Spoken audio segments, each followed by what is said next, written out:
Ako ay si Meng Valenzuela, nakatira sa Santo Niño, Rizal, Occidental Mindoro. Ang aking tinatalukan ay may luwang na 1.8 hectares. Ang ginagamit ko pong abono nung sa 1.8 ay siyam hanggang 8 kaban na abono ang ginagamit ko.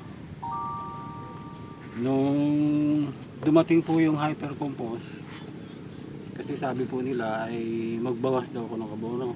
Nagbawas po ako ng 3. Gumamit ako ng hypercompost na sa unang gamit ko po ay umabot ng 50 piraso hanggang sa mag-ani, hanggang sa gagapasin na lang ay gumamit ako ng 7 pack. Kasi yun ang sabi ng manager ng hypercompost eh. Kaya ginamitan ko, ay maganda naman ho ang palay.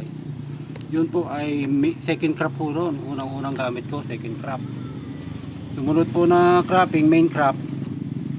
Nagbawas uli ako ng abono ng 3 uli. Yung 8, yung unang gamit ko, 8 binawasan ng 3, ay 5. Nagbawas ako uli ng 3, naging 2 na lang. Yung pangalawang gamit ko, dun sa aking bukid. Ay mas malaki pa ho yung ani dun sa una, dun naging unang gamit ko, mas malaki pa yung ani. Dun sa pangalawang gamit ko, mas malaki yung ani. Nagbawas ako ng abono, mabigat pa sa timbang. Yung pangatlong gamit ko po ay gumamit ulit ako ng hypercompost. Hindi po ako nagpapawala talaga, inihalo sa abono. Nagbawas po ako ng isang bag na abono, isa na lang ho ang ginagamit ko. Naluan ko yun ang hypercompost na 15 pack, yung ganito na klase. Yun po ay pang-4 kong gamit. Gumanda ho ng gumanda yung lupa ko hanggang sa yung lupa ko ay lumambot lumambot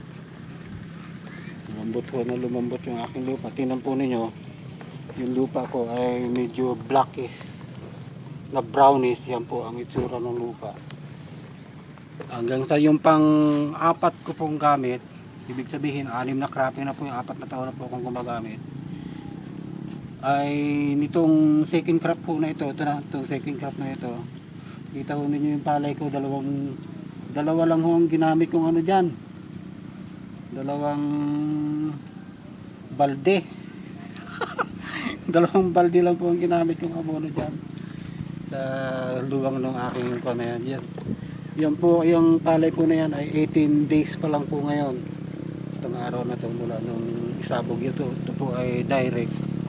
Ginamitan ko po ito na. Yung isang balde po ay hinaluan ko po ng isang pack na ganito ng hypercompost. Kaya 2 hypercompost lang po yung ginamit ko. Tapos 2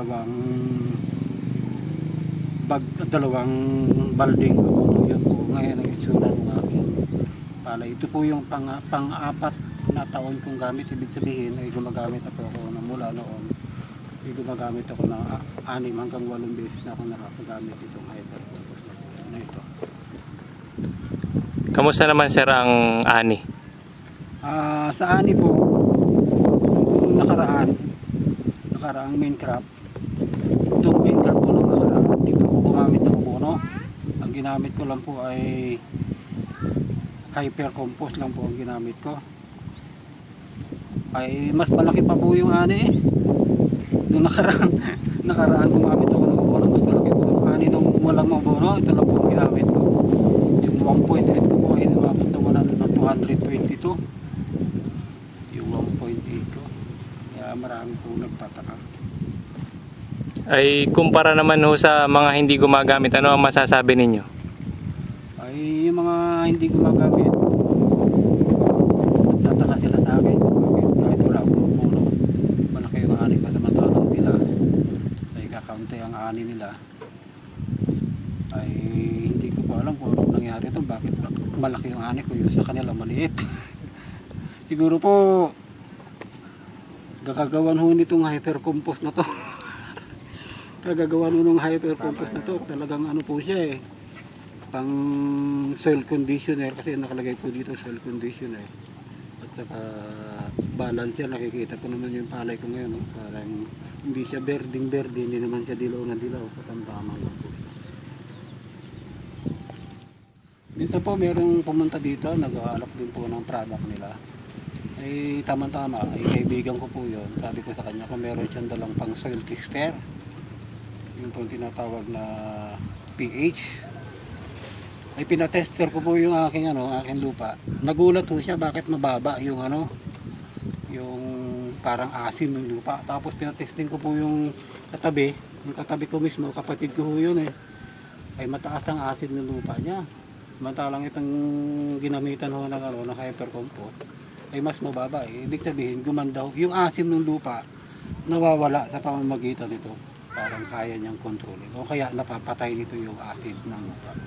Mas maganda po gumamit kayo nito. Yung acid ng lupa ninyo. Itong hyper compost. Kasi pang talaga to, pang control talaga ng acid ng lupa.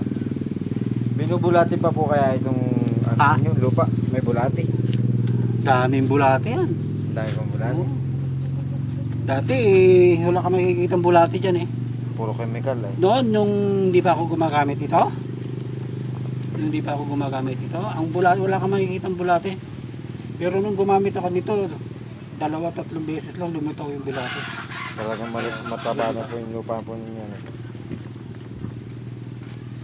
Okay.